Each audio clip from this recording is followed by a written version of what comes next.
Evangelho, sexta-feira da segunda semana do Tempo Comum, hoje, memória de Santa Inês, Virgem e Mártir. O Senhor esteja convosco, Ele está no meio de nós. Proclamação do Evangelho de Jesus Cristo, segundo São Marcos. Glória a vós, Senhor. Naquele tempo, Jesus subiu ao monte e chamou os que ele quis. E foram até ele. Então, Jesus designou 12 para que ficassem com ele e para enviá-los a pregar, com autoridade para expulsar os demônios. Designou, pois, os 12, Simão, a quem deu o nome de Pedro, Tiago e João, filhos de Zebedeu, aos quais deu o nome de Boanerges, que quer dizer filhos do trovão, André, Filipe, Bartolomeu, Mateus, Tomé, Tiago, filho de Alfeu, Tadeu, Simão, o cananeu, e Judas Iscariotes, aquele que depois o traiu. Palavra da salvação. Glória a vós, Senhor. Sexta-feira da segunda semana do Tempo Comum, hoje, memória de Santa Inês, Virgem e Mártir. Em nome do Pai, do Filho e do Espírito Santo. Amém. Queridos irmãos e irmãs, hoje a Santa Liturgia nos dá a alegria de ouvirmos o texto da instituição dos 12 na narrativa do Evangelho de São Marcos e, ao mesmo tempo, de celebrarmos a memória de Santa Inês ou Santa Agnes. Todos os dois nomes, o primeiro de origem grega, o segundo de origem latínica, marca, ou melhor, se refere à mesma santa, a jovem de 12, 13 anos, que entregou sua vida por amor a Jesus. Que já em tenra idade, ela que era de uma família nobilitária romana, conheceu a fé e escolheu consagrar sua vida a Jesus. Assim como o Senhor escolheu para si, e permanece escolhendo para si, todos aqueles que Ele chama ao ministério sacerdotal, de maneira particular, falamos dos discípulos que não foram chamados apenas ao ministério sacerdotal, mas foram as colunas, o fundamento do novo Israel. Foram aqueles chamados a serem as colunas da Santa Mãe Igreja. O Senhor chama para si 12 daqueles que o seguem para com Ele viver em comunidade, para aprenderem no cotidiano e na vida unida a Cristo. Olha que maravilha, meus irmãos. Ontem falávamos da multidão que se jogava em cima de Jesus, né? E o apertava de todos os lados. E dizíamos que as pessoas, elas queriam arrancar de Jesus uma graça, arrancar de Jesus um dom, arrancar de Jesus um milagre, né? E o Senhor chama os 12 para estar junto dele, para dividir a vida com eles.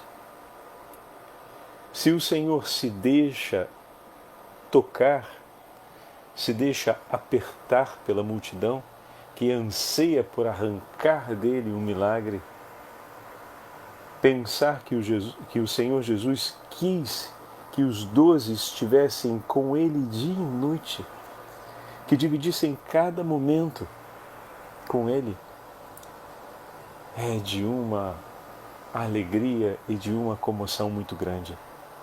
O Senhor quis a companhia dos 12.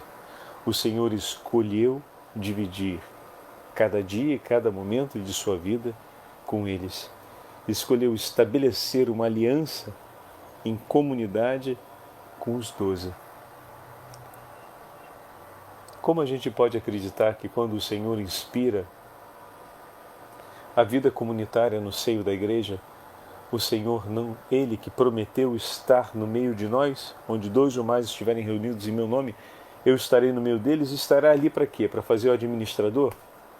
Para fazer o fiscal de serviço? Mas para estar no meio de nós com a mesma, vamos colocar assim, qualidade formativa com a qual chamou os discípulos para junto de si. O Senhor não tem um outro modo de viver em comunidade que não seja através da entrega de sua vida por nós. Que não seja para que nós possamos aprender dele e a receber dele tudo aquilo que é necessário para que também nós tenhamos uma vida de santidade. E constituiu 12, versículo 14, para que ficassem com ele, para enviá-los a pregar. Então, tem um movimento aqui. Ele escolhe para ficar com eles, o envio para pregar, ou seja, existe uma finalidade que é o envio, a pregação, mas essa finalidade se cumpre depois do ficar com, depois do estar junto. Nós entendemos que a vida comunitária na igreja é para que a igreja cumpra a missão que lhe foi confiada de ser enviada no mundo a pregar a boa nova do Evangelho. Mas a igreja não está junto para esperar ser enviada como os paraquedistas que esperam a porta do avião abrir e a luz de comando acender e depois começarem a saltar.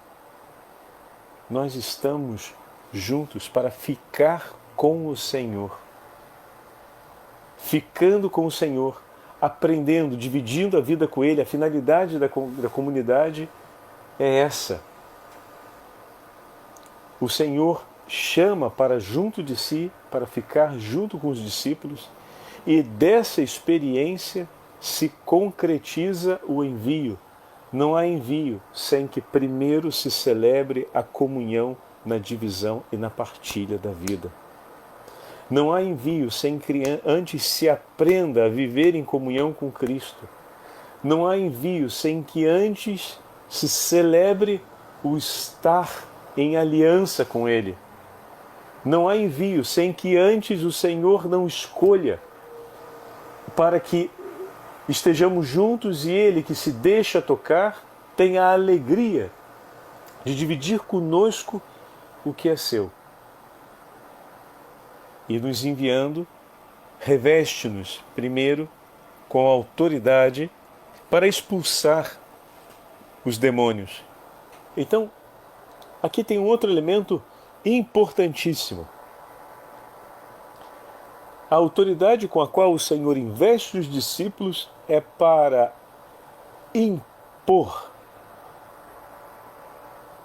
diante das forças infernais o fim de sua regência. É para falar com autoridade e expulsar, ou seja, separar, colocar para fora tudo aquilo que vem do inimigo de Deus. Em outras palavras, conduzir os corações à liberdade. Mas não uma liberdade qualquer. A liberdade que significa o fim da escravidão espiritual. O fim da escravidão pelo pecado. O fim da escravidão a Satanás, como nós declaramos na renovação do nosso batismo. Então, o Senhor chama os discípulos que Ele quis para estar junto dEle, para viver a vida em comum, para aprender dEle, que tem um coração manso e humilde, para que possam seguir as palavras do Senhor, para que aprendam a obediência, para que celebrem a aliança de comunhão, a fim de que no tempo oportuno decidido pelo Senhor, eles enfim sejam enviados. O envio acontece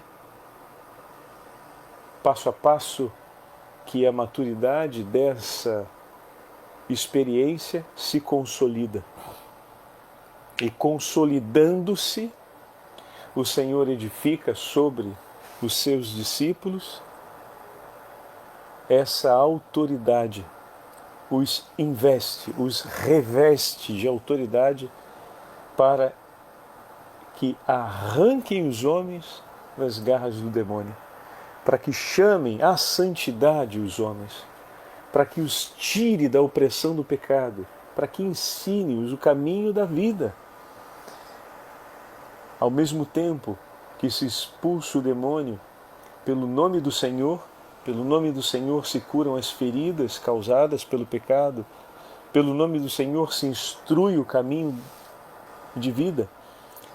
Então não apenas se manda embora e se separa, jogando na profundidade do inferno aquilo que não pertence a Deus, mas ao seu inimigo, mas também orientando o caminho da vida, ensinando e transmitindo tudo aquilo que de Cristo receberam a Igreja. Que maravilha!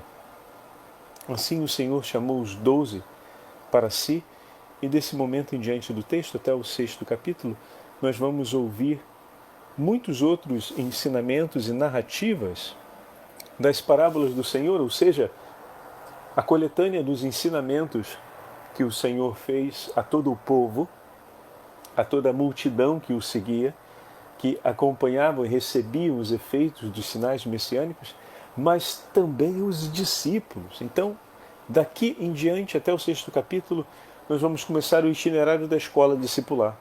O que isso quer dizer, Padre? Os principais ensinamentos e parábolas, ou seja, os principais ensinamentos da mensagem evangélica, falávamos de a boa nova do Evangelho, ela tem essa mudança de paradigma, ou seja, recolocar a centralidade da obediência a Deus, recolocar outra vez na posição de eixo o que é agradável ao coração de Deus. Lembra que falávamos da primeira insistência que Marcos faz em relação à controvérsia sobre o dia do Senhor, né? Do 2º capítulo até o início do 3º capítulo, e falávamos a respeito de como a interpretação da lei ela acabou dispersando aquilo que o Senhor estima por excelência e que é o culto de amor e de justiça mais agradável aos olhos de Deus, que a caridade não deixe de ser realizada em nenhum momento e que a mínima ocasião de poder realizar e praticar a caridade, ela é estimada por Deus e deve ter legítima prioridade. Olha que fantástico! Então agora, depois da eleição dos 12, nós vamos ouvir na sequência, através do ensinamento das parábolas, através dos ensinamentos do Senhor, essa regência da caridade. Como o Senhor ensina os discípulos a viver a excelência da caridade, a viver a obediência à vontade de Deus. Que maravilha, meus irmãos! Como o Evangelho, como é bom a gente olhar juntos, né? E entendermos essa sequência do caminhar do texto bíblico e poder bebermos ainda mais em profundidade de tudo aquilo que o Senhor nos oferece. E hoje temos a alegria de celebrar o dia dessa jovem santa que entregou sua vida num ato de amor a Jesus. Ontem celebrávamos São Sebastião, né, cuja a fidelidade e a lealdade sempre foram duas marcas do coração de São Sebastião, do seu testemunho como discípulo de Cristo. E outro dia conversava com os amigos falando a respeito disso, né? Essas duas virtudes que são muito vigorosas na história de São Sebastião também acontecem em relação ao imperador, a fidelidade e a lealdade. Porém, São Sebastião foi fiel e leal ao seu imperador porque era fiel e leal a Deus. E exatamente quando se vê constrangido a ter que adorar os deuses romanos, rejeita e resiste, porque na sua fidelidade e lealdade ao imperador não poderia desejar por ele aquilo que não fosse por excelência o melhor.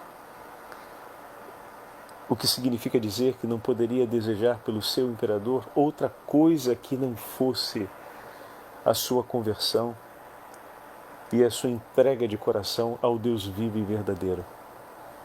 E ao manter a sua lealdade a Deus e a sua fidelidade a Deus, obviamente não vem compreendido por aqueles que não amavam a Deus, Mas se você quer oferecer o melhor possível pelas pessoas que você ama, seja um homem fiel e leal aos ensinamentos do Senhor. Seja uma mulher fiel e leal à voz do teu Senhor. E você estará entregando ao outro, ao seu irmão, à sua irmã, o máximo da sua lealdade, o máximo da sua fidelidade como justiça. Porque você estará oferecendo por ele os frutos dessas duas virtudes no ato de amor a Deus. Pode ser que ele não reconheça nada disso, mas essas graças não vão deixar de alcançá-los pelo fato deles não reconhecerem. O que vai acontecer é que eles não vão conseguir, talvez, tomar parte nos méritos e nos efeitos dessa graça. Toda vez que nós oferecemos em reparação um ato de amor, como falávamos ontem, né? Pelo nosso irmão, pela nossa irmã, a graça chega, né? A gente suplica ao Senhor o perdão. Mas também precisamos rezar pedindo a conversão e a contrição de coração. Então, ao realizar um ato de amor, de fidelidade, de lealdade ao Senhor, ali, e isso faz sempre lembrar o testemunho de Paulo e Santo Estevão, né? São Paulo e Santo Estevão, porque Estevão mantém a sua lealdade, a sua fidelidade ao Senhor e suplica os frutos dessa fidelidade, dessa lealdade que se concretiza no seu martírio, sendo apedrejado. O fruto dessa fidelidade e lealdade a Deus está num amor fiel e leal, inclusive por aqueles que naquele momento atentavam contra a sua vida. Amando-os, não pôde deixar de oferecer a eles e por eles aquilo que de Deus recebia. E oferecendo a Deus a sua fidelidade, a sua lealdade, recebeu do Senhor as bênçãos e as graças pelo mérito dessas santas virtudes, e ele ofereceu, sendo fiel ao amor que sentia pelo bem daqueles, inclusive que o perseguiam. Ele ofereceu esses dons que de Deus recebia pela conversão do coração deles, pelo perdão daquele pecado que estava sendo cometido. E Deus assim acolheu a sua súplica. Meu irmão, minha irmã, que fantástico. Temos exatamente nesses dias o testemunho de São Sebastião e hoje o testemunho de Santa Inês, que manteve sempre sua fidelidade e lealdade ao Senhor, e quando vem constrangida ao matrimônio, segundo a tradição, com o filho do prefeito de Roma, resiste e lhe dá a negativa e conta a história que ele tenta tomá-la à força e termina morto por um raio. Por sua intercessão, o jovem volta à vida, mas a perseguição se deflagra, ou melhor, se desencadeia com ainda maior severidade depois que se viu esse ato de poder atribuído à intercessão de Santa Inês, e dessa forma tentam martirizá-la, ou melhor, humilhá-la de diversos modos, através de sofrimentos físicos, tentando levá-la para ser abusada em um prostíbulo, e ninguém ousa se aproximar dela. E depois, por fim, ela vai terminar sendo decapitada. É uma das primeiras santas da história de Roma e uma das venerações mais antigas dos mártires romanos. E ainda hoje, no dia de Santa Inês, na basílica dedicada a ela, fora dos muros, são apresentadas duas ovelhinhas, que são o símbolo da pureza e da castidade, e são entregues às monjas e abençoadas, e depois são apresentadas ao Santo Padre, que as reserva, e as monjas vão cuidar delas até o tempo da tosquia, e da primeira tosquia será feita a confecção do pálio, que é entregue aos arcebispos na celebração de São Pedro e São Paulo no Vaticano. Então todos aqueles que são nomeados arcebispos recebem o pálio, os metropolitas, das mãos do Santo Padre como um sinal de comunhão da Igreja de Roma, mas, sobretudo, para trazerem sobre si o sinal de serem no mundo um chamado ao povo de Deus, a fidelidade e a lealdade, a uma entrega de vida através da virtude de um coração casto e obediente. Até mesmo debaixo das maiores perseguições e das piores hostilidades ao nome do Senhor, manter, por amor a Ele, um coração casto, ou seja, um coração totalmente entregue a Ele, e zeloso, fiel e leal, numa estreita e profunda obediência e comunhão. Então pensamos que pela intercessão dos santos apóstolos, pela intercessão de Santa Inês e da Virgem Maria, Rainha dos Apóstolos, sejamos nós também revestidos de tão nobres virtudes e que possamos caminhar na vida cristã testemunhando a alegria de sermos do Senhor e de amá-lo com todo o nosso coração e de oferecer a nossa vida em amor pelos nossos irmãos e irmãs. O Senhor esteja convosco, Ele está no meio de nós. Pela intercessão de Santa Inês, e pela intercessão dos santos apóstolos e da Rainha dos Apóstolos e das Virgens, a Beatíssima Virgem Maria, abençoe-vos o Deus Todo-Poderoso, Pai, Filho e Espírito Santo. Amém.